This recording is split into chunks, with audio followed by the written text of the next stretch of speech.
Hello and welcome back to the Baggies Podcast YouTube channel, where of course we're giving you all the latest news, views and opinions on all things Albion. We're back again today with another video for you. It's a match day. It's West Brom Norwich this afternoon, this evening, sort of 5:30 kickoff. So make sure you go back and check out our recent podcast episode where myself and 𝘵𝘯𝘰𝘶 from ITV talked about this evening's game in a little bit of detail. So yeah, make sure to go back and check that out. And hopefully we can get 3 points in that, although by the time you're watching this we may not have. But yeah, today's video is all about our captain, our club captain, Jake Livermore, who has confirmed that he will be leaving the club at the end of the season when his contract expires. So today could possibly be his final home game at the club. I doubt he'll play, to be honest, but it'd be interesting to see what happens. Of course, playing Norwich, playoff rival. But yeah, as I say, Livermore is leaving the club at the end of the season. So we're going to react to that news now, talk about sort of his career at Albion, some best moments, and yeah, pay a little bit of tribute to a club captain of 6.5 years. But yeah, make sure to subscribe to the channel if you enjoy content like this, and comment your thoughts on Livermore below. I'd love to hear your memories, thoughts on him, because he's always been one that divides opinion. But yeah, we'll talk about him in this video, so make sure to subscribe for more content like this, and let's get straight into the video. You're watching the Baggies Podcast YouTube channel. For match previews, match day vlogs, match reactions and more, make sure to subscribe to the Baggies Podcast YouTube channel.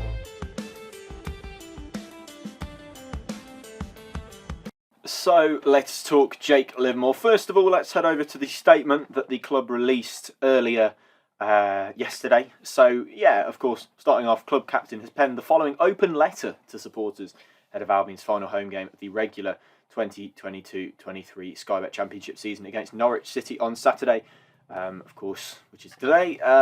So first of all, dear Baggies fans, it's been an honour and a privilege to represent this great football club, your football club, since January of 2017. So obviously signed in January of 2017. Tony Pulis was the manager. Of course, signed from Hull City. I think it was quite a big fee for us at the time. I think it was around £10 million, if I remember rightly, which of course a bit steep. So we'd been lacking a bit of a defensive midfielder. Obviously, 𝘬𝘯𝘰𝘶 was coming. I think was coming to the end of his sort of Albion tenure. I think, if we're honest, I think he was coming to the end of that. So Livermore was due to replace that. Obviously, Darren Fletcher was still playing, but he was obviously, I think that was his final season at the club.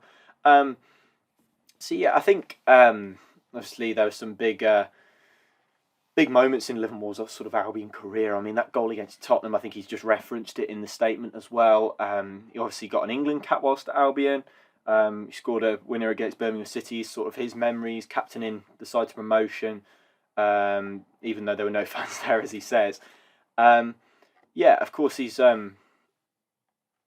been club captain really for, I'd say probably since I wouldn't say since the 17-18 season. I don't think he quite had it then, but I think definitely the championships, the championship season, maybe the first championship season possibly. I think he started being club captain after the likes of Chris Brunt left. I think that was the 19-20 season. That was his final season at the club. I think Livermore's kind of been captain ever since. So yeah, I mean, he's been.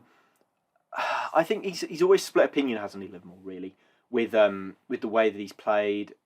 You know, obviously quite a few red cards. Of course, if we look at his record, he's played very many games, obviously mostly in the centre midfield. I think he did do a little stint at centre back at times when called upon, but you know, obviously mainly in centre midfield. But in terms of his Albion career, he's made 215 appearances, scored 9 goals, which, you know, not expecting too much from him in terms of goal contributions because he is a defensive midfielder. You know, he's always caused a little bit of controversy, hasn't he, Jake? Because obviously bringing plenty of yellow cards, red cards to the table. You know, championship last season, 7 yellows, 2 reds, 10 yellows the season before. I mean, you know, he's always been a little bit controversial in that sort of aspect. But for me, I don't think you can fault his effort. I don't think you'd ever fault Jake Livermore's effort. I think you could maybe sort of fault whether he's got the quality to step into our side and play different roles in the midfield. I think he's probably a little bit limited in what he can and can't do on the pitch. But I think certainly his influence off it in terms of his motivation, influence in the dressing room as well. We've seen that a little bit this season. Carlos Corberán spoke about that, how he's still a very prominent figure around the dressing room. And I think that's one of the things that you could call upon with Jake. He's always really good character by the looks of things. Always 100% with him. Of course, tackle, maybe, obviously very, very committed to whatever he's doing, whether it be a tackle, pass. He may not have the ability of the 𝘤𝘰𝘶𝘬𝘰𝘶 type in midfield, but he'll always give you 100%, always put in the challenge when you need him to, and ultimately he's got Albion, Premier League promotion under his belt. He's, really good servant to the club. I think it's right that he's been sort of phased out this season. I think obviously ability dwindling really with Livermore.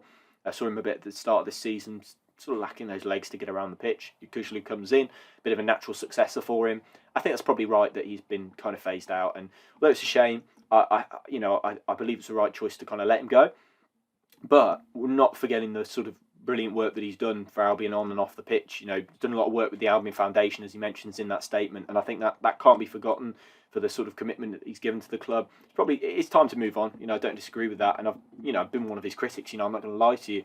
There are times where I've wondered, how is he still getting a game? How is he still starting in this side? And I think, that's probably right to question that. But there's one thing he can't question, and that's his application to the club and both on and off the pitch. And I think ultimately he'll go down as a fantastic servant to the club. The way that he's played, the way that he's brought this team together, and been a fantastic influence in the dressing room, I think will live really well with Albion fans. So he's had his flaws. We'll talk maybe a little bit about that now, I suppose.